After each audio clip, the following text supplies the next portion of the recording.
Coucou tout le monde, j'espère que vous allez bien. On se retrouve aujourd'hui pour une nouvelle recette en vidéo. C'est la recette des fondants au chocolat. Enfin, elle est notée comme ça dans l'iCooking, mais moi personnellement, je l'aurais appelé cœur coulant au chocolat. Parce que vous verrez lors de la dégustation que le chocolat à l'intérieur, il coule et c'est juste trop gourmand. Chez nous, on adore. Donc, c'est une recette que vous pouvez trouver sur le Club de Guy de Marle ou directement dans l'iCooking. Par rapport à la recette d'origine, j'ai divisé les quantités par deux pour pas en avoir trop. Donc, c'est parti, en avant pour la recette. Alors, pour la recette, on a besoin de 100 g de chocolat en poudre, 100 g de chocolat noir, 90 g de beurre doux coupé en morceaux, 3 œufs, une cuillère à soupe de cacao non sucré, donc celui-ci ou le Van-Houten, une cuillère à soupe de lait, donc dans la recette d'origine ils disent demi-écrémé, bah chez moi c'est du lait entier, et 35 g de farine type 55. Donc pour lancer la recette en mode pas à pas sur le robot, on clique sur la première étape, donc mettre le chocolat, donc 200 g, moi comme j'ai divisé les quantités je vais en mettre que 100 g. Hop, je mets un petit peu trop, 105 g. Suivant, donc coup de turbo pour mixer tout ça.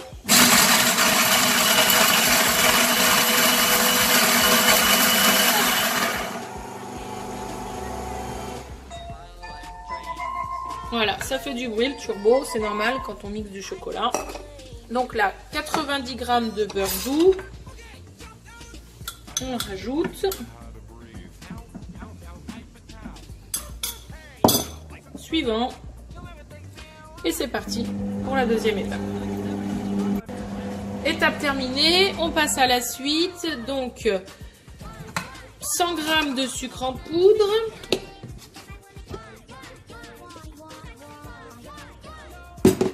suivant, et 3 œufs.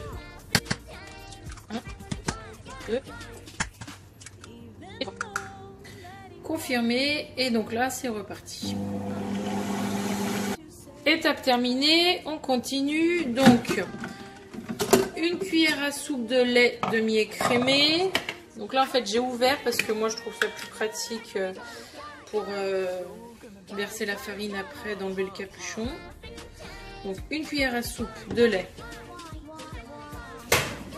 35 g de farine.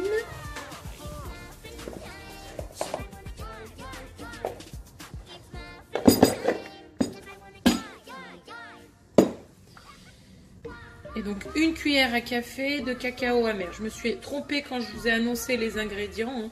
Je vous ai dit une cuillère à soupe. C'est pas une cuillère à soupe, c'est une cuillère à café. Je remets le couvercle. Je le ferme et confirmé.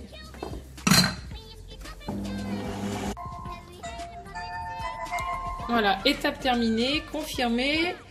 Donc c'est marqué ensuite graisser et chemiser des moules individuels, répartir la préparation dans les moules, enfourner à 210 degrés pendant 8 minutes. Donc ça c'est si on n'a pas de moule flexipant. Moi je vais le faire dans les moules à muffins, donc flexipant origine. Et donc pas besoin de graisser ni de chemiser les moules. Vous verrez, ça se démoule tout seul. Et donc je remplis mes moules, donc aux 3/4.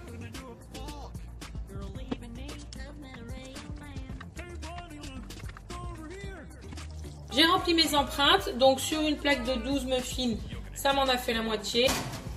On enfourne pour 8 minutes à 210 degrés dans le four préchauffé. Donc vous voyez, ils sont encore tout roumoumou, hein. Donc là, on va bien les laisser refroidir par contre. Parce que comme justement, ils ont le cœur coulant, si on s'amuse à les démouler alors qu'ils ne sont pas froids, ça va être une catastrophe. Voilà, mes fondants au chocolat ont bien refroidi. Donc je vais les démouler, vous allez voir. Hop, on retourne. Donc on voit vraiment qu'ils sont à peine cuits, hein. C'est pour ça qu'il faut vraiment attendre qu'ils refroidissent pleinement avant de les démouler, parce que sinon c'est une catastrophe. Et donc là, avant de les manger, moi je vous conseille de les repasser au micro-ondes quelques secondes, une quinzaine de secondes, histoire qu'ils réchauffent un peu. Donc tout à l'heure, quand on en mangera un, ben, je vous montrerai à quoi ça ressemble. Mes fondants au chocolat sont prêts, on les a démoulés sans souci. Donc en bas de la vidéo, comme d'habitude, vous trouverez en description la liste des ingrédients nécessaires, les liens de la recette, du matériel utilisé, de la boutique Guy de Marle. Je compte sur vous pour liker et partager ma vidéo. Ça m'aide à me faire connaître, à développer mon activité professionnelle. Vraiment, c'est très important pour moi. Et puis maintenant, à vous de jouer et de vous régaler. À très vite!